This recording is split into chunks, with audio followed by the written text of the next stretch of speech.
السلام علیکم ورحمۃ اللہ وبرکاتہ۔ پروگرام ہیلتھ اسپیشل میں خوش آمدید، اور میں ہوں آپ کا میزبان ڈاکٹر حافظ وحید اللہ۔ ناظرین، پروگرام کا باقاعدہ آغاز کرتے ہیں حدیث مبارکہ سے۔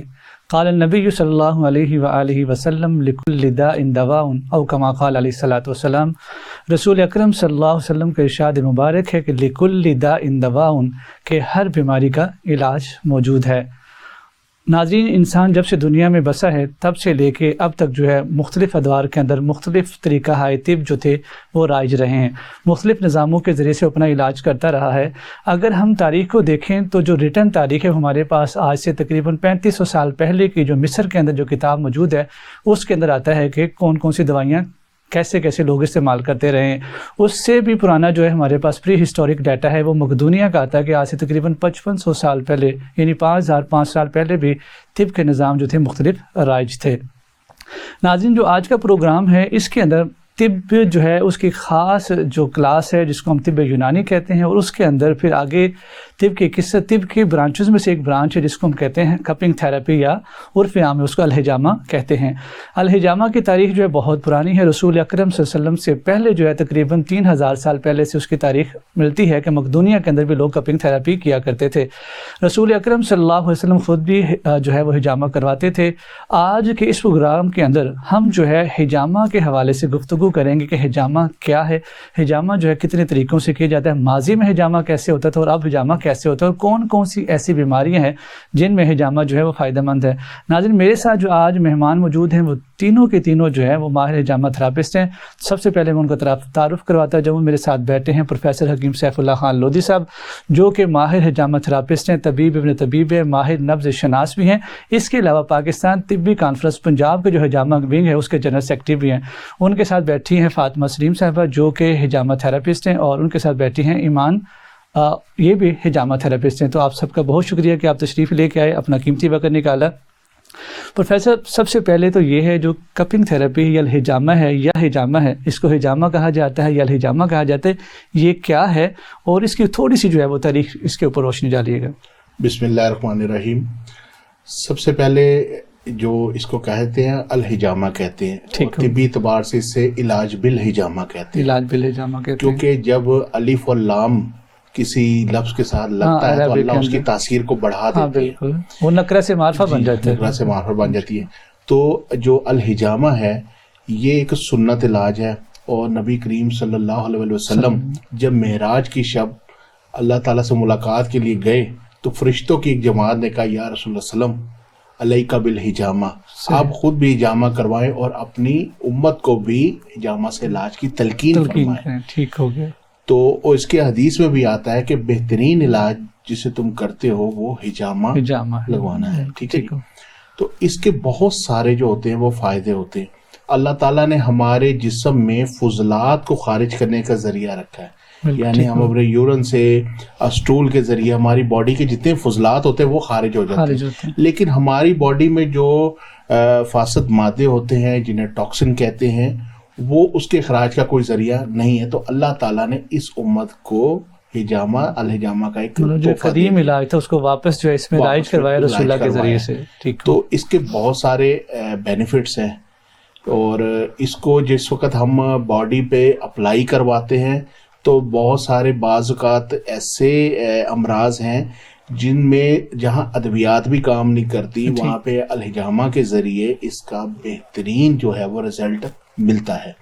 یہ بیسیکلی سارا جو معاملہ ہوتا ہے یہ پوائنٹس کے اعتبار سے ہوتا ہے، اس کے پوائنٹس ہوتے ہیں، یعنی ہر بیماری کے لیے مخصوص پوائنٹس ہوتے ہیں، اس کے کچھ اسپیسیفک پوائنٹس ہوتے ہیں ایسے جو مخصوص بیماریوں کے لیے جو ہوتا ہے وہ تو بہت زیادہ یہ افیکٹو ہے، لیکن بعض جو ہوتی ہیں ان کے اندر یہ ہوتا ہے کہ ساتھ میں آپ کو جڑی بوٹیوں سے بھی اس کو سہارا لینا پڑتا ہے، کیونکہ الحجامہ جو ہے اسے آپ یوں کہیں گے کہ یہ کمپلیٹلی ہر چیز کا اس میں علاج موجود ہے، ایسا نہیں کہا جاتا ہے نا کہ ہر بیماری کا اس کے اندر علاج ہے۔ جی ہاں، الحجامہ جو ہے یہ طب کی ایک برانچ ہے، کیونکہ نبی کریم صلی اللہ علیہ وسلم نے بہت ساری 80 جڑی بوٹیاں ایسی ہیں جن کا ذکر فرمایا، جیسے مکی ہے، کست شیری ہے، کلونجی ہے، ان کا ذکر فرمایا ہے۔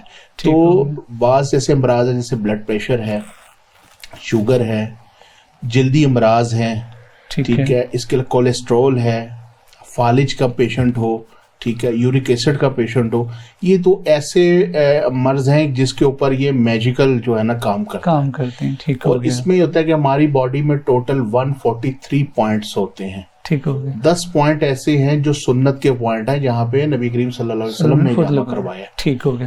چلیں اس پہ مزید گفتگو ہوتی رہے گی.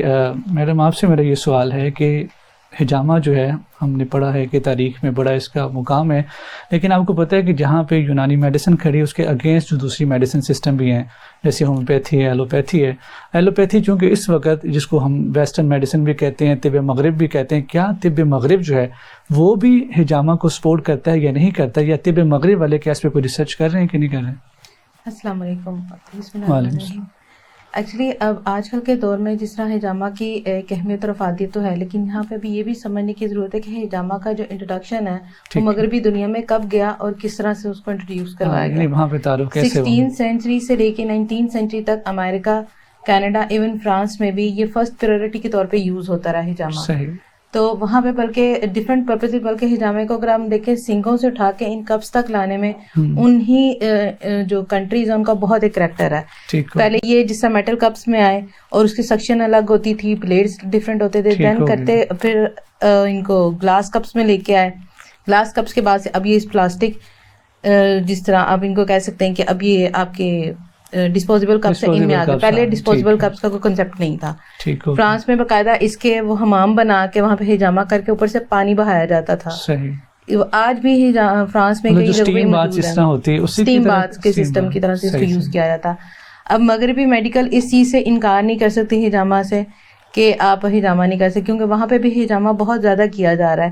انفیکٹ وہاں کے جو ڈاکٹرز ہیں ان کے وہاں پہ ہاسپٹلز ہیں وہاں پہ اس کو لیگلائز کر دیا گیا ہے آلٹرنیٹ میڈیسن کے طور پہ. تو بلکہ اگر آپ وہاں پہ اگر آپ اس کو اسٹڈی کریں تو اس میں وہاں پہ نا ڈاکٹرز کو الاؤڈ ہے یہ حجامہ کرنا, کیونکہ طب کا کانسیپٹ وہاں پہ ابھی اتنا نہیں ہے. صحیح. وہاں پہ ہربلسٹ ہوتے ہیں, یعنی کہ طب کو آپ سمجھے کہ دوسرا نام جو انہوں نے کر دیا وہ ہربلسٹ ہے, نیچروپیتھی کا حصہ ہے. چائنیز نے اس کے اوپر بہت کام کیا ہے. ٹریڈیشنل چائنیز میڈیسن میں بھی انہوں نے اس کو کافی سپورٹ کیا اور کافی اس کے اوپر ریسرچ کی ہے. ٹھیک ہو گیا. تو میڈم جو ہے آپ بتائیے گا کہ جیسے حجامہ میں میڈم تھوڑا سا بتایا کہ پہلے سینگوں کے ذریعے سے کیا جاتا تھا, پھر کپ آئے, میٹالک کپ آئے, پھر دوسرے آئے. اچھا اس میں یہ بتائیے گا کہ حجامہ جو ہے رسول اکرم صلی اللہ علیہ وسلم کے زمانے میں خاص طور پہ, کیونکہ یہ طب نبوی کا بھی حصہ ہے, اس طب یونانی کا بھی حصہ ہے, اور ہمارے کیونکہ بہت سے ناظرین جو ہے وہ مطلب میکسیمم جو ہمارے ناظرین ہیں وہ اسلام سے تعلق رکھتے ہیں, وہ سننا چاہیں گے کہ رسول اکرم سے جب حجامہ کرواتے تھے تو اس وقت کون سا اپریٹس یوز ہوتا تھا, وہ آپ صلی اللہ علیہ وسلم جو ہے وہ کن کن بیماریوں میں حجامہ کرواتے رہے؟ جی بسم اللہ الرحمن الرحیم. اچھا جیسے ہم نے حجامہ کی تاریخ کے اوپر بات کی, ہمیں کہ اس کی ہسٹری ملتی ہے, کافی جگہوں سے ہمیں اس کی ہسٹری ملتی ہے, حضرت موسیٰ کے زمانے میں بھی ملتی ہے, لیکن جب اس کی دوبارہ اس امت پہ جو شروعات ہوئی نا وہ آپ صلی اللہ علیہ وآلہ وسلم کے ذریعے بھی, جب آپ صلی اللہ علیہ وآلہ وسلم معراج پہ تشریف لے گئے. اس وقت جو ہے کیونکہ یہ طب یونانی میں پہلے تھی تو اس وقت ختم ہو چکی تھی, پھر دوبارہ میرا خیال ہے بالکل ایسا ہی ہوا, ختم ہو چکی بھی تھی چیزیں آہستہ آہستہ, ہر چیز کا ایک عروج ہے نا, کبھی اس کے بعد پھر کوئی نئی چیز آتی ہے پھر وہ عروج پکڑ لیتی ہے. انسان کی فطرت ہے وہ اپنی اصل پہ ضرور لوٹتا ہے, وہ اپنی اس کی فطرت کا حصہ ہے. اب جب آپ صلی اللہ علیہ وآلہ وسلم جب معراج پہ تشریف لے کے گئے, تھوڑا سا یہ ہوا کہ اس کے اندر جب معراج کا واقعہ بیان کیا گیا تو کہیں مس ہو گیا حجامہ, اتنا زیادہ پرموٹ نہیں کیا گیا. پھر بتایا گیا کہ آپ صلی اللہ علیہ وآلہ وسلم کو کئی جماعتوں نے آ کر اللہ تعالیٰ کا یہ حکم پہنچایا کہ آپ صلی اللہ علیہ وسلم کو کہ اپنی امت کو کہیں کہ حجامہ کو لازم اختیار کریں.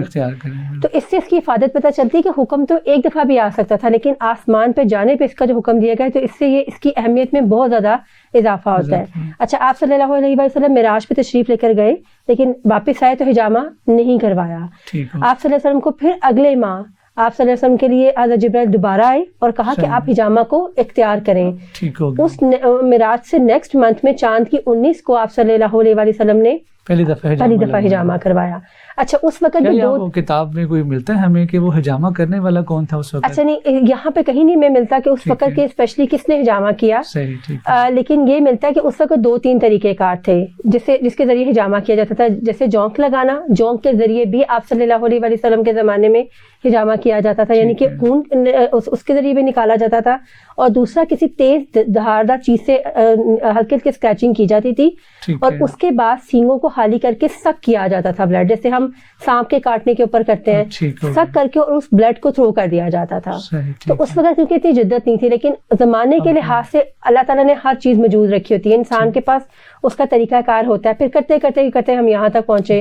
تو یہ ہے کہ اس زمانے میں بھی اس طرح سے ہوتا ہے کہ سک کر کے تھرو کرتے تھے. میں آپ سے اس سوال کو پھر کرتا ہوں کہ آج کل جیسے بہت ساری جگہوں پہ نظر آتا ہے یہاں پہ حجامہ ہوتا ہے، تو آج کل جو ہے وہ دور جدید کے اندر کون سے حجامہ کے جو ہے وہ کپ استعمال ہو رہے ہیں، اور تھوڑا سا یہ گائیڈ کریں ناظرین کو کہ بھائی آپ لوگوں نے جانا ہے کسی حجامہ سینٹر پہ، تو کپ جو ہے کس طرح کے لگوانے چاہیے، ڈسپوزیبل ہونے چاہیے کہ ڈسپوزیبل نہیں ہونے چاہیے، وہاں پہ کیا معاملات ان کے ساتھ ہو سکتے ہیں. اگر کوئی بندہ، جیسے آپ کو پتہ ہے ہمارے ملک کے اندر کویک بہت زیادہ ہے، ہر بندہ اٹھ کے وہ حجامہ کر رہا ہے، تو اس حوالے سے تھوڑا گائیڈ کر دیں کہ کپ جو ہے وہ کتنی اقسام کے ہیں، وہ کس طریقے سے آپ یوز وہاں پہ کروائیں تاکہ ناظرین جو ہے ان کو بھی گائیڈنس مل جائے. اچھا دیکھیں 6 طرح کے سائز ہیں کپس کے، لیکن اکارڈنگ باڈی کے حساب سے کسی کا کوئی بلکی ہے، کوئی سارے پلاسٹک کے بنے ہوئے یا کسی اور چیزوں کے بنے ہیں؟ یہ میٹل جو ہے اس کا، جیسے دیکھیں میٹل بھی ہوتا ہے، گلاس بھی ہوتا ہے اور پلاسٹک بھی ہے. لیکن جو اس وقت 99% جو کپ یوز ہو رہے ہیں ویٹ کپنگ حجامہ میں، وہ ڈسپوزیبل پلاسٹک کپ ہی ہیں. یعنی ڈسپوزیبل کا مطلب ہے ون ٹائم یوز، آپ نے اس کو استعمال کیا اور اس کو ڈسکارڈ کر دیا. ہمارا اصل میں دیکھیں دین ہمارا تھا، ہماری چیزیں ہم سے نکل کے دوسروں تک پہنچی، عروج انہوں نے حاصل کیا. وجہ توجہ دیں گے تو پھر کیا ہوگا، بیسک ہماری بیسک مس ہوتی ہیں. ہم لوگ نا فٹافٹ ایک چیز کی طرف بھاگتے ہیں کہ اچھا یہ ہٹ ہو گئی ہے اس کو اپنا لو.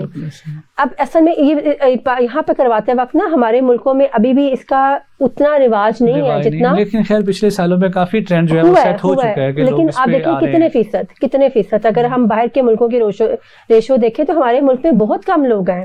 ہمارے یہاں پہ حجامہ بلکہ ہمارے کچھ استاد اس چیز سے برا مناتے ہیں کہ آپ نے حجامہ کو کٹ لگانا کیوں کہا. کٹ تو ہم لگا ہی رہے، ہم تو ایک سپرفیشل لیئر پہ مائنر سی اسکریچنگ کر رہے ہیں اور وہاں سے اوزنگ کر رہے ہیں. عوام ڈر بھی جاتی ہے نا کہ جب آپ سے کہیں گے بھائی آپ کے کٹ لگیں گے، فرض اسکن کا مسئلہ، فیس پہ کٹ، اکثر خواتین تو وہیں ڈر جاتی ہیں. اگر کسی کے بھائی آپ کے وہ کہتے ہیں میرا تو چہرہ پہلے ہی دانے ہیں تو نشان نہیں جائیں گے. اچھا بیسٹ یہ ہے کہ گلاس کے ساتھ بھی کپ لگایا جاتے تھے، تھوڑی سی اس میں آکسیجن کم کر کے ایک فائر کے ذریعے ایک آکسیجن کم کر کے ویکیوم کریٹ کیا اور آپ نے لگا دیا. لیکن اس کو ڈسکارڈ کرنے کا ہمارے ملک میں مسئلہ ہے، اس کو ایسے ہی پھینک دیا جاتا ہے جس سے ٹوٹ کے جانوروں کے لوگوں کو لگنے کا ڈر ہوتا ہے. اس سے ہٹ کے پھر ہمارے ڈسپوزیبل پلاسٹک کپ پہ انہیں آسان ہے. جب آپ کے پاس کوئی پیشنٹ آئے یا پیشنٹ کسی ایسی جگہ پہ جا رہا ہے حجامہ کروانے تو اپنے سامنے کپ کھلوائے، کیونکہ یہ ون ٹائم یوز کے لیے آپ کے سامنے سارے کے سارے جو کپ اس وقت آ رہے ہیں وہ ڈسپوزیبل ہیں اور وہ پیک ہوتے ہیں. آپ اپنے سامنے پیکنگ کھلوائیں اور ان کے اپنے سامنے لگوائیں. آج کل تو جو ہے نا ایک بڑا اچھا ٹرینڈ بنا ہوا ہے کہ ویسے تو داڑھی نہیں کٹوانی چاہیے، مطلب کہ سنت کے خلاف ہے، لیکن جو لوگ کرتے ہیں انہوں نے اپنی وہ جو ہے نا حجامت کی کٹ بنائی ہوتی ہے کہ وہ اپنا بلیڈ سارا کوئی لے کے جاتے ہیں. تو اگر ایسا نہیں ہو سکتا کہ جو پیشنٹ ہے وہ اپنی ہی کٹ اچھی سی خرید کے وہ لے جائیں اور ان کو کہیں کہ بھائی آپ چارج کر لیں لیکن کپ بھی اچھے لے لیں، سارا کچھ اچھا لے لیں، تو اس سے فائدہ نہیں ہوگا. اچھا نہیں اس میں دیکھیں نا کرنا تو ہم نے اس کو بھی ڈسکارڈ ہے. اس کی کوالٹی میں بھی کوئی ایشو نہیں ہے، ٹھیک ہے، مطلب چیزوں کو فینسی جتنا مرضی ہم کرنا چاہیں کر سکتے ہیں. فلانا بندہ جو ہو سکتا ہے کہ وہ ری یوز کر رہا ہے، نہیں تو اپنی سیٹسفیکشن کے لیے لے کے جا سکتے ہیں. یہ کپ پڑے ہمارے سامنے پلاسٹک کا کور ہے، اس کو دھو کے میں پھر کپ کر دوں آپ کو، تو یہ تو پھر یہ دیکھیں گے یہی مسئلہ ہمارے ملک میں یہ تو ہے نا، یہ تو ہے اور یہ کامن ایشو ہے، لوگ ایسا کرتے بھی ہیں. اب اس کا طریقہ کار بھی ہے نا، آپ اس کو ایک کٹر کے ساتھ کاٹ دیں، اگر یہ یوز ہوگا پلاسٹک میں کسی اور طرح سے یہ یوز نہیں ہوگا. کلینکلی جب حجامہ کیا جاتا ہے تو ہم ان پریکاشنز کا خیال رکھتے ہیں کہ انہیں کٹ کر دیا جائے تاکہ یہ اس طرح سے دوبارہ استعمال نہ ہو سکے. پروفیسر بڑا اہم سوال ہے آپ کے، کیونکہ یہ سوال جو ہے نا عوام کے لیے بھی ضروری ہے اور باقی جو یہاں پہ کویک بیٹھے ہیں پاکستان کے اندر ان کے لیے بھی بہت ضروری ہے.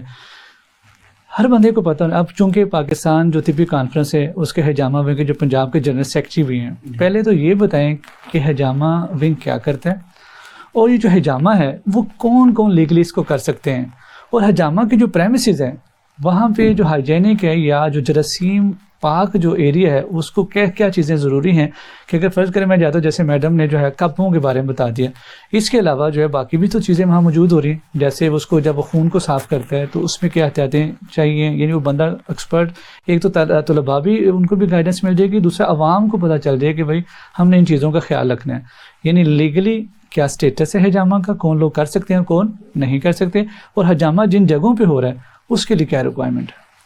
اچھا اس میں سب سے پہلی بات کہ یہ جو کپ ہوتے ہیں نا، جی یہ ڈسپوزیبل کپ ہے، ٹھیک ہے، اس کو آپ نے جب پیشنٹ پہ اپلائی کر دیا اس کو ہر صورت ویسٹ کریں، ٹھیک ہو گیا.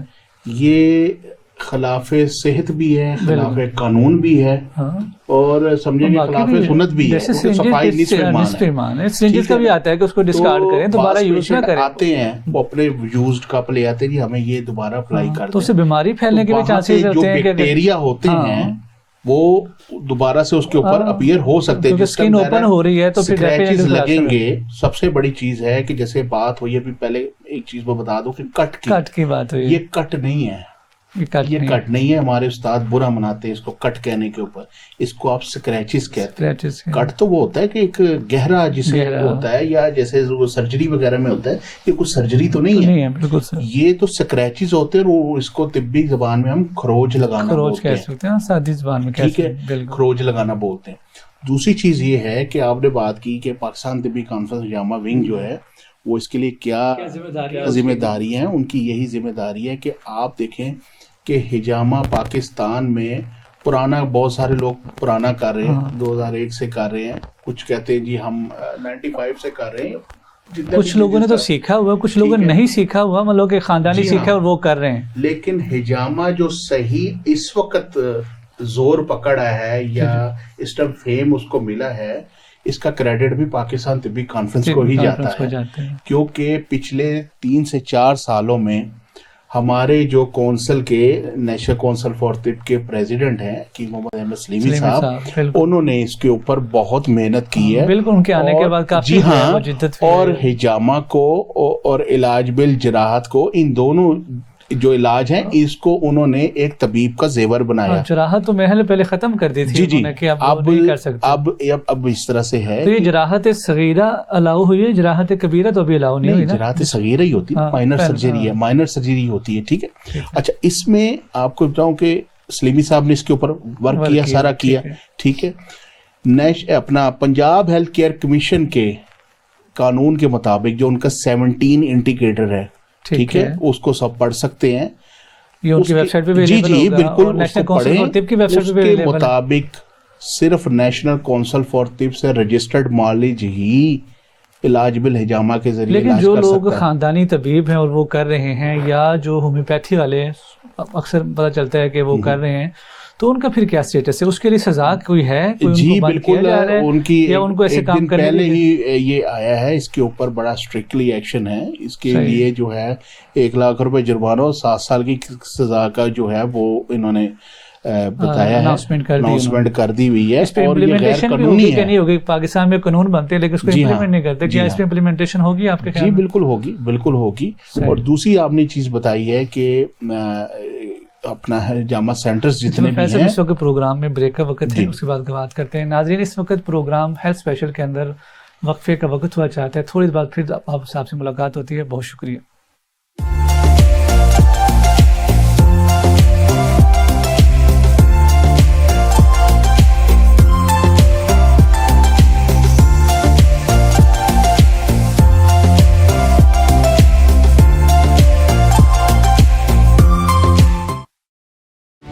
سوچ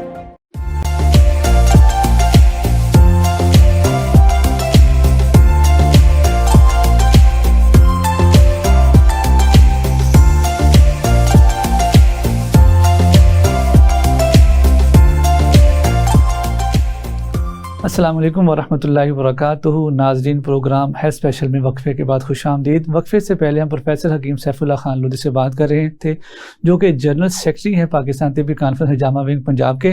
تو پروفیسر, آپ جہاں سے بات کر رہے تھے وہیں سے پھر دوبارہ کنٹینیو کرتے ہیں کہ پاکستان ہجامہ ونگ جو ہے وہ کیا گائیڈ لائن دیتا ہے ہجامہ کرنے والوں کے لیے اور عوام کے لیے, تاکہ دونوں کو فائدہ اس سے ہو جائے. جی.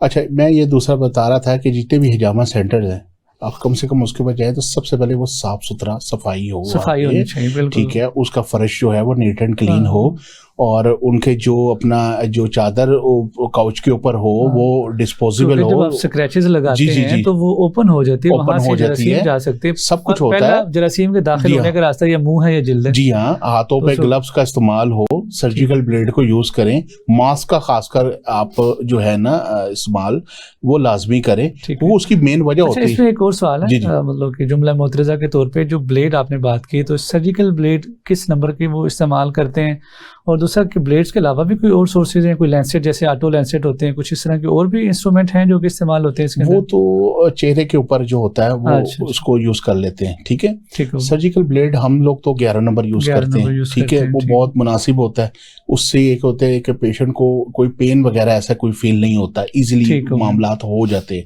ٹھیک ہے. دوسری چیز میں نے بتایا کہ ماسک کا استعمال لازمی کرے. اس کی مین جو ریزن ہوتی ہے سائنٹیفکلی میں آپ کو بتاؤں, جس ٹائم ہم یہ جو کپ ہوتا ہے نا, یہ ہم اس کو جب لگاتے گن کے ساتھ اس پہ پریشر دیتے ہیں, ٹھیک ہے, اس کے لیے کوئی پمپ ہوتا ہے؟ جی ہاں, جس کے لیے گن ہوتی ہے وہ یہاں موجود نہیں ہے. تو گن جس سے جب اس کو پریشر دیتے ہیں تو باڈی سے نیگیٹو پریشر ریلیز ہو جاتا ہے, ٹھیک ہے. نائٹرک آکسائڈ جو ہوتی ہے وہ ریلیز ہوتی ہے, ٹھیک ہے. اور جتنے بھی ہمارے جو ہوں گے نا جی وہ فاسد مادے جنہیں ہم ٹاکسن کہتے ہیں, وہ اس پوائنٹ کے اوپر آ کے اکٹھی ہو جاتی ہے, جس سے اسکریچز لگیں گے وہ باہر آ جائیں گے, ٹھیک ہے. اور نیچے جو ہوتی ہے نا فریش بلڈ سرکولیشن جن میں آکسیجنیٹڈ بلڈ ہوتا ہے وہ رواں ہو جاتی ہے باڈی کے اندر, ٹھیک ہے. جس وقت نائٹرک آکسائڈ ریلیز ہوتی ہے تو یہ ایک ایسی گیسز ہوتی ہے جو ہوتی ہے نا آپ کو سانس کے ذریعے جو ہوتی ہے نقصان پہنچا سکتی ہے. اس لیے ماسک کا استعمال اس میں مسٹ کرنا چاہیے. ہجامہ تھراپسٹ کے لیے یا دونوں کے لیے ضروری؟ نہیں, ہجامہ تھراپسٹ کے لیے. ظاہر پیشنٹ تو ایک لیٹا ہوا ہے نا, اس کو تو اپنا کروا رہا ہے, ٹریٹمنٹ کروا رہا ہے, ٹھیک ہے نا. اور دوسری چیز ہے کہ صاف ستھرائی کو جو ہے نا اس چیز کے اوپر بالکل بھی قطر نہیں ہونا چاہیے. عوام الناس کو بھی یہی پیغام ہے, جہاں آپ دیکھیں گے کلینک میں کہیں پہ بھی بالکل ایسے کہیں گندگی موجود ہے یا کچھ ہے, فوراً وہاں سے اٹھ کے آ جائیں, کوئی ضرورت نہیں وہاں پہ کروانے کی. آپ بجائے فائدہ کے بیماریوں کا لے کے آ رہے ہیں, صفائی کا. جی ہاں, بیماریاں پھیلتے ہی جو ہے وہ گندگی سے ہیں. وہ تو بیماریاں الٹی ساتھ, بلکہ بجائے فائدے کے نقصان تو نہیں کروانا نا اس کو. یہ چیز ہے, کیونکہ دیکھیں یہ ڈسپوزیبل کپ ہے, اس قبال کے بعد اس کو کر میڈم نے کہا اس کو کاٹ دیں تاکہ اس قابل استعمال ہی نہ رہے. ہاں, قابل استعمال ہی نہ رہے, ٹھیک ہے. اور سب سے بڑی اس کی چیز ہوتی ہے کہ جس میں آپ اس کو یوز کر لیں, اس کو یا تو آپ کسی جگہ پہ بہا دیں نہر والی سائڈ پہ, یا اس کو جو ہے وہ دفنا دیتے ہیں, کوئی کھڈا وغیرہ کھود کے اس کو دفنا دیتے ہیں. جیسے جتنے بھی اس کو عام نہیں پھینکتے, کیونکہ اس کا روحانیت سے بھی بڑا تعلق ہوتا ہے. ٹھیک ہو گیا. ہجامہ کا اس میں روحانیت سے بھی بڑا تعلق ہوتا ہے. تو اس کے لیے, اور دوسری سب سے بڑی ایک چیز یہ ہوتی ہے کہ اس میں جس وقت معالج کسی بھی پیشنٹ کا ہجامہ کر رہا ہے وہ آیت الکرسی خود بھی پڑھے اور پیشنٹ کو بھی پڑھائے. اچھا, مطلب یہ سنت کے اندر گائیڈ لائنز ہیں, مطلب یہ ویسے احتیاطاً نہیں, یہ ایک سنت کے اعتبار سے بھی ہے, مریض کو اس میں شفا بھی ملتی ہے, ٹھیک ہے نا. اللہ تعالیٰ کی طرف سے ظاہری سی بات ہے کہ ایک سنت علاج کروا رہا ہے تو اس کی ریکوائرمنٹس بھی ہیں. پناہ بھی ہو جاتی ہے نا. جی ہاں, ٹھیک ہے, جی ہاں, اس میں پناہ بھی ہو جاتی ہے, ٹھیک ہے. اس کے بعد کی اس کی احتیاطی تدابیر بھی ہے پیشنٹ کے لیے کہ وہ جناب علی فوراً جب جائے تو 24 گھنٹے تک جہاں پہ اس کے پوائنٹس لگے ہوئے وہاں پہ صابن یا شیمپو کا استعمال نہ کریں, کیونکہ اس کے اندر کیمیکل ہوتے ہیں. یہ جو اسکریچز ہوتے ہیں یہ پھٹنے کا خطرہ ہوتا ہے. کٹ لگانے کے بعد جو جراثیم کچھ کوئی چیز لگائی بھی جاتی ہے؟ جی بالکل لگائی جاتی ہے. اس پہ آپ شہد لگائیں, بہت اچھا ہے, لیکن بعض لوگ اریٹیٹ ہوتے ہیں کیونکہ کپڑے وغیرہ کو لگتے ہیں. آپ زیتون کا استعمال کریں, اس سے یہ ہوتا ہے کہ جو اس کے پوائنٹس کے جو آپ کے اسکریچز ہوتے ہیں وہ جلدی ہم جو ہوتے ہیں انہیل ہو جاتے ہیں. جو ہے جو نشانات ہیں وہ کتنی دیر میں ختم ہوتے ہیں؟ اکثر لوگ کانشیس ہوتے ہیں اسکن کے بارے میں کہ وجہ سے فرض کریں اگر کوئی چہرے پہ لگاتا ہے تو پہلا سوال ہی ان کے ذہن میں یہ آتا ہے یہ میں لگاؤں گا تو کتنے دنوں میں یہ واپس ٹھیک ہو جائے گا؟ یہ جو چہرے والا ہوتا ہے نا, چہرے والے تو آپ بلیڈ لگائیں, ٹھیک ہے نا. دوسرا وہ جو آپ بتا رہے ہیں وہ آٹو لینسٹ, اس سے آپ کریں تو اس سے تو اسی وقت ہی آپ کو محسوس ہی نہیں ہوگا, ٹھیک ہے. اور دوسری چیز یہ ہے کہ جو ہے اپنا چونکہ سرجیکل بلیڈ سے بعض لوگوں کے شام کو ہی جو ہوتا ہے وہ محسوس ہی نہیں ہوتا. اس میں معالج کا کردار ہوتا ہے جو اس کے اپنی سکن کی وجہ سے جلدی ہو جاتا ہے. بعض معالج جو ہے وہ گہرے لگاتا ہے, کچھ کم گہرے لگاتا ہے. اس کو اگر آپ اسے طبی اعتبار سے دیکھیں, اگر آپ مزاج کے اعتبار سے اسے دیکھیں تو مزاج کے اعتبار سے جو ہے وہ ڈپینڈ کرتا ہے کہ ہم نے اسکریچز کیسے لگانے ہیں. اگر سوداوی مریض ہے, ٹھیک ہے نا, تو 4 دن پہلے ہی ہم اس کو کہہ دیتے ہیں. اچھا, کیا جو مزاج ہے ہمارے پاس وہ ہر مزاج میں ہی آپ کو ہجامہ کر سکتے ہیں کہ نہیں؟ جی وہی میں اسی کو آگے کنٹینیو کرتا ہوں کہ جیسے سوداوی مریض آ گیا, ہم اسے 4 دن پہلے کہہ دیتے ہیں کہ آپ نے 4 دن ادرک کا قہوہ پینا, ٹھیک, اور پھر آپ نے ہمارے پاس آنا ہے. جس وقت ہم اس کو اسکریچز لگائیں گے, ٹھیک ہے, تو اس کو تھوڑے ترچھوں میں لے کے جاتے ہیں, ہلکے ہلکے, ٹھیک ہے, یعنی اینگل جو ہے وہ 45 کا کریں گے, وہ پھر صحیح طرح سے اندر سے ڈیٹاکسیفائی ہوگا, ٹھیک ہو گیا. ٹھیک ہے, آپ کہنا چاہ رہے ہیں کہ جو صدائی مریض ہوتے ہیں ان میں ٹاکسن زیادہ ہوتے ہیں؟ ہاں جی, ان میں زیادہ ہوتا ہے. ہمارے جو استاد محترم ہے وہ بلکہ اس کو کہتے ہیں کہ ایسن پوائنٹ ہوتا ہے, سب سے زبردست پوائنٹ ہوتا ہے کہ پیشنٹ کا جو ہوتا ہے نا اچھی طریقے سے ڈیٹاکسیفائی ہو جاتا ہے. ٹھیک ہے, جو سفراوی پیشنٹ ہوتا ہے اس کو ہم 4 دن پہلے کہتے ہیں آپ نے سونف کا کہوا پی کے آنا. ٹھیک ہے, اس کو ہم جو ہوتا ہے وہ سوداوی والے کو ہم رکھتے ہیں 60 کے اینگل کے اوپر, اور سفراوی کو ہم رکھتے ہیں 30 کے اینگل کے اوپر. اس میں تھوڑا سا گیپ لگا کے, نہیں اس کو سیدھا تھوڑا سا سیدھے میں ہم اس کو لے کر آتے ہیں. ٹھیک ہے, اور جو بلغمی مزاج کا ہوتا ہے تو اس کی ایپیڈرمس کے نیچے جو ہوتی ہے ایک موٹی سی جو ہوتی ہے نا ایک چربی کی لیئر ہوتی ہے. ٹھیک ہے نا, تو اس کو ہم کہتے ہیں کہ بھائی آپ نے دار چینی کا کہوا پینا, تاکہ دار چینی جو ہوتی ہے فیٹ کو تحلیل کر دیتی ہے.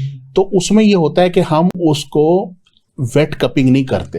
اچھا, ہم اس کو ڈرائی کپنگ کریں گے, یا یہ جیسے فائر کپنگ ہے یہ بھی کر سکتے ہیں. صحیح, ٹھیک. تو اس سے یہ ہوتا ہے کہ دیکھیں نا, اگر آپ اسی پیشنٹ کو اگر آپ اسکریچز لگا دیتے ہیں تو وہ پھر کیا ہوگا کہ وہ تو اس کو تکلیف دینے والی حساب ہوگا. یہ چیز ہے. طبیبہ صاحب آپ سے سوال ہے میرا کہ جو کپنگ تھراپی جو ہوتی ہے, اب اس میں چونکہ خون نکلتا ہے, کیا یہ جو خون ہے وہ جو ہماری رگوں کے اندر جو بلڈ کیپلریز ہیں یا آرٹریز ہے یا وینز میں, یعنی شریانوں میں یا وریدوں میں ہے یا اس کے اندر ہے, اس سے نکلتے ہیں یا یہ کوئی خون اور ہوتا ہے؟ اور دوسرا کئی لوگ یہ کہتے ہیں کہ بھئی اگر ہم خون دے دیں, یعنی جو بلڈ دیتے ہیں لوگوں کو جیسے ہر 6 ماہ بعد دے دیتے ہیں, کیونکہ خون تو ویسے بھی آپ کو پتہ ہے جو 120 دن کے بعد ویسے ہی ختم ہو جانا ہوتا ہے, تو اگر ہم کسی کو دے دیں اس سے فائدہ, کیا جو خون دینا ہے وہ حجامہ کا متبادل ہو سکتا ہے؟ نہیں, خون دینا حجامہ کا متبادل نہیں, کیونکہ جب ہم حجامہ کرتے ہیں بھی جیسے سر نے بھی بتایا کہ ہم بلڈ جو ہے وہ آپ کی جو ایپیڈرمس ہے ہم اس کے اوپر مائنر اسکریچ کر کے سکشن کے ذریعے نکالتے ہیں, وہ آپ کی آرٹریز یا کیپلریز میں سے نہیں نکالا جاتا, جبکہ جب آپ جو بلڈ ڈونیٹ کرتے ہیں وہ آپ کی آرٹریز میں سے لیا جاتا ہے. اس کے بعد آپ کو ویکنیس ہو سکتی ہے, حجامے کے بعد آپ کو نارملی ویکنیس بلڈ کی وجہ سے نہیں ہوتی, یعنی یہ آپ کا ایکسیسو فلوئڈ ہے جو باڈی کے اندر ہے, یعنی وہ مین سرکولیشن میں سے کوئی چیز نہیں جا رہی, بلکہ اس سے آپ کو کمزوری ہونے کو, بلکہ آپ حشاش فیل کرتے ہیں. اس حجامے میں نارمل سم ٹائم نا آپ کو 1 سے 2 منٹ کے لیے نا ڈزلنگ فیل ہو سکتا ہے, لیکن وہ آپ کو بلڈ لاس کی وجہ سے نہیں ہوتا, وہ آپ کے جو ہوتا ہے نا آپ کے باڈی میں آکسیجن کی کمی کی وجہ سے ہو جاتا ہے, جو کہ ٹیمپریلی میرا خیال ہے 1 سے 2 منٹ کی ہوتی ہے, اس سے زیادہ ہوتی بھی نہیں ہے, اس کی وجہ سے آپ کو لگتا ہے, لیکن وہ آپ کو بلڈ لاس کی وجہ سے نہیں ہوتا. ایون یہاں پہ جب لوگ کہتے ہیں کہ انیمک لوگوں کو حجامہ نہیں لگوانا چاہیے, اکثر اس میں گائیڈ لائن میں کہیں لکھا ہوتا ہے کہ یہاں پہ آپ ڈائگنوز یہ کریں گے کہ انیمک آپ کیوں ہے, باڈی انیمک کیوں ہو رہی ہے, آئدر کہ فوڈ کی ڈیفیشنسی کی وجہ سے ہو رہی ہے, ڈائٹ آپ کا پراپر نہیں ہے. بات پھر وہی آگے جو سادہ سی ہم نے پہلے بات کی, کیونکہ یہ آپ کے بلڈ سرکولیشن میں سے لے ہی نہیں رہے ہم خون, لے ہی نہیں رہے ہیں, تو یہ تو وہ خون ہے جو کہ ایکسٹرا ہے, جو زیادہ ہے, جو آپ کے سرکولیشن سے نکل چکا ہے, آپ کے لمفاوی نظام میں واپس نہیں جا رہا, وہ تو آپ کا ویسٹ مٹیریل ٹائپ چیز ہے. جب ہم لیتے ہیں تو آپ نے دیکھا ہے کہ اس وقت جب خون کسی کو ڈونیٹ کرتے ہیں نا, جی تو دیکھے کہ ویکنس ہو جاتی ہے, بندہ ایک دم اٹھ کے بیٹھتا ہے تو اسے کمزوری ہوتی ہے. حجامے میں ایسا نہیں ہوتا, اس کی وجہ سے کہ جو اس کی ٹاکسینیشن ہوتی ہے نا, جب ڈیٹاکسیفائی ہو رہا ہوتا ہے اس میں ہیموگلوبن بہت مائنر سی ہوتی ہے. ہاں بالکل ایسے, اثر ڈیپینڈ ہیموگلوبن کے اوپر ہوتا ہے, اس وجہ سے یہ ہوتا ہے. ٹھیک ہو گیا. تو آپ سے میرا سوال یہ ہے کہ جیسے سر نے بھی بات کی پروفیسر صاحب نے کہ جو کپنگ تھراپی ہے وہ 2 قسم کی ہوتی ہے نا, یہ عموماً جو ہے, ویسے تو خیر بہت سارے اقسام ہیں, یہ نہیں ویٹ کپنگ تھراپی اور ڈرائی کپنگ تھراپی. اب یہ کیا مختلف امراض میں مختلف تھراپی پہ ہم جاتے ہیں, یعنی ویٹ کسی اور بیماریوں میں استعمال کریں گے اور جو ڈرائی کپنگ تھراپی وہ کسی اور میں جائیں گے, اور ان میں سے کون سے جو آپ کپ لے کے آئیں اس میں ڈرائی میں کون سا یوز ہوگا اور ویٹ میں کون سا یوز ہوتا ہے؟ اچھا جی, ویسے تو مشہور جو ہے نا وہ ویٹ کپنگ کی ہے, بینیفٹ بھی زیادہ اسی کے ہے. ڈرائی کپنگ کو ہم کہتے ہیں امالہ. اس میں 2 طرح کے نا جو ہے نا تھاٹس پائے جاتے ہیں. کچھ لوگ کہتے ہیں کہ اگر آپ نے ڈرائی کپنگ کی تو آپ نے امالہ کر دیا, یعنی ایک مواد کو دوسری جگہ پہ ٹرانسفر کر دیا, تو باڈی سے نکل نہیں رہا, وہ نکل نہیں رہا, اس میں ہم نے باڈی کو ایفرٹ میں ڈال دیا نا کہ آپ اب باڈی کا کام ہے کہ اس کو ڈیٹاکس کرے, لیکن ہم نے اس کو وہاں سے ہلا دیا. اصل میں جب ہم حجامہ کر رہے ہیں, یعنی ہم آپ کے جسم میں سے جو آپ کے خون میں موجود جو ایگزائم ہے ان میں ایکسٹرا چیزوں کو نکال رہے ہیں. اب ہمارے پاس پیشنٹ آئے گا تو ہم یہ دیکھیں گے کہ ہم نے اس کو ویٹ کپنگ کرنی ہے کہ ڈرائی کپنگ کرنی ہے. اب دیکھیں جیسے جیسے ہماری ایج بڑھتی ہے نا تو ہماری باڈی میں نمی کم ہو جاتی ہے, تو ایسے افراد کو اگر آپ ڈائریکٹ حجامہ لگاتے ہیں نا اسکن کھچتی ہے, صحیح. تو جب ہم ڈرائی کپنگ سے مراد جب ہم ان کو کرتے ہیں تو ہم ان پہ زیتون کا تیل لگا کے ڈرائی کپنگ کر کے اسکن کو تھوڑا سافٹ کر دیتے ہیں کہ اس میں سے اوزنگ کرنا آسان ہو جائے. ٹھیک ہو. پھر اگر ایک ایسا آپ کہہ رہے ہیں کہ پہلے اس پہ جو ہے نا وہ ڈرائی کپنگ کر کے پھر اس کے بعد ہم ویٹ کپنگ کی طرف جاتے ہیں, ایسے بالکل. لیکن میں ہر ایک مریض کے لیے نہیں ہم سجیسٹ کرتے ہیں, جیسے جن کی ایج زیادہ ہو گئی ہے یا اکثر جوانوں میں جو ہے بہت زیادہ خشکی پائی جائی ہوتی ہے, اسکریچ کرتے ہیں بلڈ نہیں نکلتا ہے, تو ایسی صورت میں ایک بہترین معالج ہے وہ پہلا کپ لگا کر بھی ڈیسائیڈ کر لیتا ہے کہ اس کو میں نے مزید ہجامہ کی طرف لے کے جانا کہ پہلے مجھے اس پہ ڈرائی کپنگ کر کے دوبارہ میں اس پہ ہجامہ پہ سوئچ کروں. اس کو ہم جوانوں میں بھی یہ چیز کر سکتے ہیں کیونکہ ہمارے خوراک ایسی ہے کہ ہمارے جسم میں خشکی اور گرمی کا مزاج بہت زیادہ ہے, تو یہ معالج ڈیسائیڈ کرے گا اس وقت کہ اس وقت اس کو کس چیز کی ضرورت ہے. پھر ہم بوڑھوں میں فائر کپنگ کرتے ہیں, بلغمی مزاج والوں کا بلڈ تھوڑا نیچے کی طرف ہوتا ہے, اس بلڈ کو اوپر لانے کے لیے بھی بیسٹ طریقہ کہ آپ ان کی یا جن کا ویٹ بہت زیادہ ہے ان کو بھی سم ٹائم جب ہم ہجامہ کرتے ہیں تو ہم ان کی اچھی اوزنگ نہیں کر پاتے, تو اس میں پھر ہم ان کو جو ہے نا ڈرائی کپنگ سجیسٹ کرتے ہیں. پھر اس میں ایک اور چیز بھی ہے, کچھ لوگ ہجامہ سے اتنا گھبراتے ہیں بلڈ نکلنے سے, ایک فوبیا کی وجہ سے وہ صرف پہلا کپ لگتا ہے, ابھی ہم صرف سکشن کریٹ کرتے ہیں. اکثر سننے میں آتا ہے کہ بندہ بھی ہوش ہو جاتا ہے. تو پھر آپ ایک معالج ہیں, اب آپ کے پاس کوئی آ گیا ہے تو پھر آپ زبردستی ہجامہ نہیں کریں گے اس کو, پھر ہم اس طرح ڈرائی کپنگ سے بھی مدد لے لیتے ہیں. آپ لوگ پہلے انڈر ٹیکنگ لیتے ہیں ان سے کہ بھائی آپ کے بھائی یہ ہجامہ کرتے وقت آپ کو ایسا ہو سکتا ہے, ایسا بالکل بالکل پہلے گائیڈ کر دیتے ہیں, فارم ہوتا ہے پورا, فارم فل ہوتا ہے.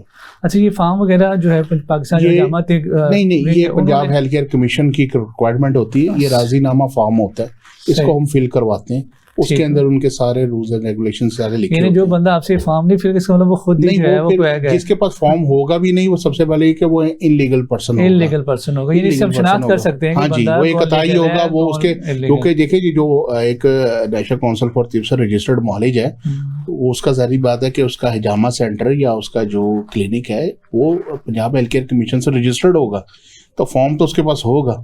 ٹھیک ہے نا, فارم تو اس نے رکھا ہی ہوگا, لازمی رکھا ہوگا, کیونکہ ہیلتھ کیئر کمیشن کی ریکوائرمنٹ تو اس نے پوری کرنی ہے. تو پہلے وہ فارم فل کروائے گا, پھر اس کی ساری ہسٹری لے گا, پھر اس کو آگے ہو جائے گی. ٹھیک ہے. اچھا اس میں پروفیسر آپ سے سوال ہے میرا کہ سنت نبی کے اندر جو ہجامہ کی ڈیٹس کیا ہیں اور کیا ٹائمنگ ہے, کیا آپ لوگ جب کرتے ہیں تو سنت کی جو ڈیٹس ہیں جو 19 ہے 21 ہے اور 23 ہے اور عام دنوں میں کرتے ہیں, اس کی افادیت میں کوئی فرق ہوتا ہے یا صرف ایک سنت پہ عمل کی وجہ سے ہمیں ثواب جو زیادہ, تاکہ کیونکہ ساری چیزیں ہم دین کے حوالے سے دیکھیں تو سائنٹیفکلی بھی کیا اس کا ہمیں کوئی فائدہ زیادہ ہوتا ہے کہ ان دنوں میں کرنے سے؟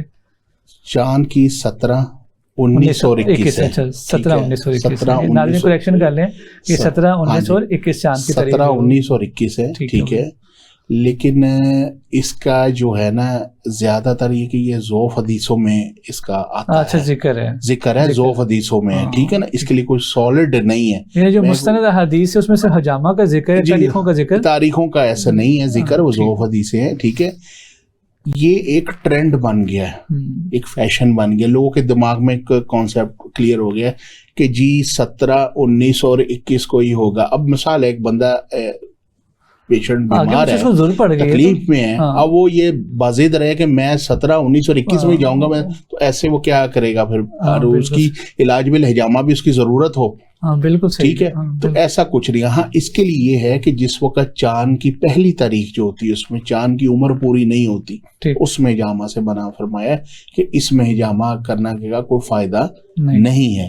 اس کے علاوہ آپ جب مرضی چاہیں ہجامہ کروا سکتے ہیں, آپ کو اس کا فائدہ ہی فائدہ ہوگا. سنت بھی اور علاج بھی ہے, سنت بھی علاج ہے, تاریخ والی جو سنت ہے اس پہ بندے کو ایسا کوئی ضعف حدیث ہے. ہاں جی ڈاکٹر صاحب آپ سے میرا سوال یہ ہے کہ جو ہجامہ ہے, اب چونکہ ہزاروں بیماریاں ہیں, جتنے اعضاء ہیں اتنی بیماری, اور ایک ایک عضو کی اتنی ساری بیماری ہیں, اور اکثر کلیم کیا جاتا ہے ہجامہ جو ہے وہ ساری بیماریوں کا علاج ہے. تو ایک تو اس کے اوپر روشنی ڈالیں کہ مکمل طور پہ گائیڈ کریں عوام کو بھی اور جو طبیب ہے حضرات, تاکہ وہ بھی یہ کلیم نہ کریں کہ سب کے لیے ہے یا نہیں ہے. اور دوسرا عموماً جو ہمارے پاکستان کے اندر ہم دیکھیں کہ کون کون سی بیماری ہیں جس کا یہاں پہ شافی علاج اس سے کیا ہے, کیونکہ آپ لوگ جو ہے وہ ہجامہ تھراپسٹ بھی ہیں, آپ کلینکس کے اوپر ہجامہ کرتے بھی ہیں, تو آپ کا زیادہ ایکسپیرینس ہے کہ ان بیماریوں میں جو لوگ آپ لوگوں کے پاس ہیں ان کو بہت زیادہ فائدہ ہو.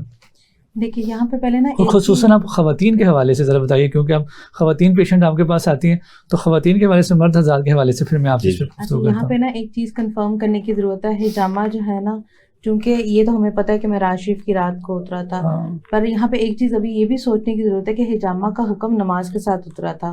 یہ ایک بہت ایک بڑے ایموشنل اٹیچی ہو جاتے ہیں دین کے معاملے کے اندر. ہم نارملی حجامہ کو نا سنت کے پوائنٹ آف ویو سے لے کے چل رہے ہیں، لیکن سنت کو تو ہم اپنی مرضی کی سنتے لیتے ہیں نا. اب سنت میں تو سچ بھی ہے، سنت میں تو آپ یہ بھی کہتے ہیں نا کہ پوری کی تو ٹھیک ہے، نہیں کی تو کوئی گناہ نہیں ہے. بٹ حجامہ ایک حکم ہے، اللہ کا حکم ہے جس کو کرنا ہے. اور اس کے بارے میں تو اللہ تعالیٰ نے خود فرما دیا نا قیامت تک اس سے بہتر علاج کوئی نہیں آئے گا. بٹ یہ کہ حجامہ کے بھی ایک ٹیمپرامنٹ ہوتا ہے، آپ ہر ٹیمپرامنٹ میں حجامہ نہیں کر سکتے. ٹھیک ہے، آپ کو حجامہ کرنے کے لیے آپ کو یہ دیکھ، جیسے ابھی سر نے بتایا کہ مزاج جیسے ابھی سر نے بتایا کہ اگر بلغمی مزاج ہے، آپ کا بلڈ ڈیپ کیا ہوتا ہے. اس میں چوتھا مزاج وہ دم بھی ہوتا ہے، ان میں بھی کرتے ہیں کہ نہیں کرتے؟ کیونکہ اس پہ گفتگو وہ سفراوی جو ہوتے ہیں نا وہ تقریباً اچھا وہ ایک ہی کیٹیگری میں آ جاتے ہیں. لیکن یہ کہ اگر آپ کا جسم بلغمی مزاج ہے، آپ کا بلڈ ڈیپ گیا ہوا، اس کے اوپر آپ کو پہلے موونگ کپنگ کرنی پڑے گی، جو آپ اس سے فائر کپنگ سے بھی کر سکتے ہیں اور آپ حجامے کے ذریعے بھی کر سکتے ہیں. فائر کپنگ میں یہ وہ والی فائر کپنگ نہیں ہے جس میں کہا گیا کہ آگ سے داغنے کو منع فرمایا، کیونکہ اس میں فلیم آپ کی باڈی کو نہیں لگتا، صرف سکشن کریٹ کرنے کے لیے کیا رہتا ہے. مطلب کہ وہ کیوں جو آپ گن کریٹ کریں وہ آپ مینولی کریں، لیکن اس کو فائدہ پھر ہوگا. جب گن موجود ہے تو پھر کیا ضرورت ہے فائر کے ذریعے؟ سکشن ڈفرینٹ ہوتی ہے. اگر اسی کی جگہ میٹل کپنگ لگائیں گے، گلاس کپنگ یوز کریں گے یا پلاسٹک کپ، تینوں کی سکشن ڈفرینٹ ہوگی. ان میں بیمبو کپ بھی آتے ہیں، لیکن وہ یہاں پہ پاکستان میں اتنے فیمس نہیں ہے. پاکستان میں تو لاسٹ میں آتی چیزیں نہیں، ابھی اتنے فیمس نہیں. اس میں ایک موکسابیشنز بھی آتی ہے، لیکن چائنا میں جو ہے بہت زیادہ ہوتی ہے. بٹ جو فائر کپنگ کے کپ ہوتے ہیں ان کی سکشن ڈفرینٹ ہوتی ہے. وہ ان کا جو ڈیپ ٹیشو جا کے آپ کا ٹاکسز اٹھا کے اوپر لے کے آتی ہے، اور اس کے اوپر اسکریچز لگانے سے آپ کا باڈی ایک اچھے طریقے سے ڈیٹاکسیفائی ہو جاتا ہے اور اسٹیمولیٹ ہو جاتی ہے. اب آپ ہر مزاج پہ چونکہ نہیں کر سکتے، آپ کو پہلے اس باڈی کو اسٹیمولیٹ کرنا پڑتا ہے، اینڈ دین آپ اس کے اوپر حجامہ اپلائی کرتے ہیں. ٹھیک ہو گیا، یہ تو ہو گیا پروسیجر. خواتین کی کون سی بیماریوں کا علاج جو ہے نا حجامہ کے ذریعے سے ممکن ہے، لوگ کروا رہے ہیں اور اس میں فائدہ ہوتا ہے؟ اچھا، نارملی میں حیران ہوں کہ نا لیڈیز جب آتی ہیں تو وہ کہتی ہیں کہ ہمیں ہمارے ہسبینڈ نے منع کیا کہ اور جی عورتوں کو حجامہ منع ہے. ایسا کچھ نہیں ہے، مطلب عورتیں بھی حجامہ کروا سکتی ہیں. خواتین معالجات اس زمانے میں بھی تھی، وہ کرتی تھی، حدیث میں بھی اس کا ذکر آتا ہے. لیکن چونکہ سنت میں نبی اکرم صلی اللہ علیہ وسلم کا زیادہ ذکر آیا تو وہ کہتے ہیں کہ صرف مردوں کے لیے ہے. حالانکہ ایسا نہیں ہے، میں سے میرا خیال ہے، میرے ذہن میں نام یاد نہیں، لیکن انہوں نے کروایا ہوا حجامہ، جس میں آپ کا انفلیمیشن کو ختم کرتی ہے. عورتوں کو ایک بہت بڑا ایشو ہوتا ہے انفلیمیشن کی وجہ سے، بہت سے ڈیزیزز آپ کے ہو رہے ہیں، آپ کے پیسز ہوتے ہیں، آپ کے جو مینٹل ڈس آرڈر چل رہے ہوتے ہیں، آپ کے شولڈر فریز چل رہے ہوتے ہیں. شولڈر فریز کا بھی بہترین علاج ہے، کر کے تھک جاتی ہیں. شولڈر فریز ہو گیا آپ کی. عورتوں کو ویریکوسس کا درد بہت زیادہ ہوتا ہے، تو اچھا ویریکوز وین کے اندر بہت افیکٹو ہے، بہت افیکٹو. اگر آپ فائر کپنگ کے کمبینیشن یعنی کہ آپ موونگ کپنگ اور ان کے کمبینیشن کے ساتھ اگر آپ اس کو ٹریٹ کرتے ہیں حجامے کے ساتھ تو آپ کو بریلینٹ. آخری سوال میں سر سے پوچھ لوں، خواتین کے حوالے سے بتا دیجیے سر، مردوں کے حوالے سے بتائیں کہ مردوں کی کن کن بیماریوں کا علاج ہم حجامہ سے کر سکتے ہیں. یہ مختصر بتانا، ٹائم ہمارے پاس بہت شارٹ ہے. اس میں بلڈ پریشر، شوگر یعنی ہائپر ٹینشن، شوگر، ڈپریشن ہو گئی، اور اس کے علاوہ ہو گئی پین ہو گئی، اسکن کے امراض ہو گئے، فروزن شولڈرز ہو گئے. ان کے اندر یہ بہت زیادہ افیکٹو ہے، بہت اس کے فائدے ہیں. بہت شکریہ، آپ تینوں تشریف لے کے اور بڑے قیمتی آلات دیں اور لوگوں کو گائیڈ کیا کہ حجامہ جو ہے یہ سنت بھی اور علاج بھی ہے. ناظرین، آج کا جو پروگرام تھا بڑا ہی اہم تھا اس حوالے سے کہ اس وقت دنیا کے اندر جو الٹرنیٹیو میڈیسن جو وہ پھیل رہی ہے اور انسان جو ہے اپنی ابتدا کی طرف لوٹ رہے ہیں. حجامہ جو ہے یہ آج سے نہیں ہے بلکہ نبی صلی اللہ علیہ وسلم کے آنے سے تقریباً جو ہے وہ 4000 پہلے سے حجامہ ہوتا رہا ہے. پری ریٹن جو ہسٹری ہے اس کے اندر بھی حجامہ موجود ہے، ریٹن ہسٹری جو ہے اس میں بھی حجامہ موجود ہے. یہ وہ علاج جو کہ ختم ہوتا جا رہا تھا، رسول اکرم صلی اللہ علیہ وسلم کو معراج کی رات جو ہے وہ پھر واپس ان کو عطیہ کیا گیا کہ بھئی اپنی جو امت ہے ان کو کہیں کہ حجامہ کو لازم اختیار کریں. اور رسول اکرم صلی اللہ علیہ وسلم نے خود بھی حجامہ کیا. لیکن یاد رکھیے گا کہ حجامہ ہر ایک سے نہیں کرنا. پاکستان حجامہ جو طبی کانفرنس کے جو حجامہ ونگ ہے ان کی بالکل واضح گائیڈ لائنز ہیں کہ حجامہ جو ہے صرف مستند جو طبیب ہے وہی کر سکتا ہے جو نیشنل کونسل فار طب سے رجسٹرڈ ہو. غیر رجسٹرڈ کویک لوگوں سے حجامہ نہ کروائیں، اور جب حجامہ کروائیں تو اس وقت جو آپ کے اوپر کپ استعمال ہوتے ہیں ان کو ڈسکارڈ لازمی کریں، کیونکہ اگر پرانے کپ یا کپ کو بار بار استعمال کیا جائے گا تو آپ صحت مند ہونے کی وجہ سے آپ کو بیماری بھی لاحق ہو سکتی ہے. ناظرین، اس پروگرام کے حوالے سے اگر آپ کے کوئی بھی سوال ہو تو اس ویڈیو کے جو نیچے جو ہے کمنٹس کے اندر آپ آ کے سوال کر سکتے ہیں، ہمارے ماہرین آپ کو وہاں پہ بھی جوابات دیں گے. بہت شکریہ، اللہ حافظ.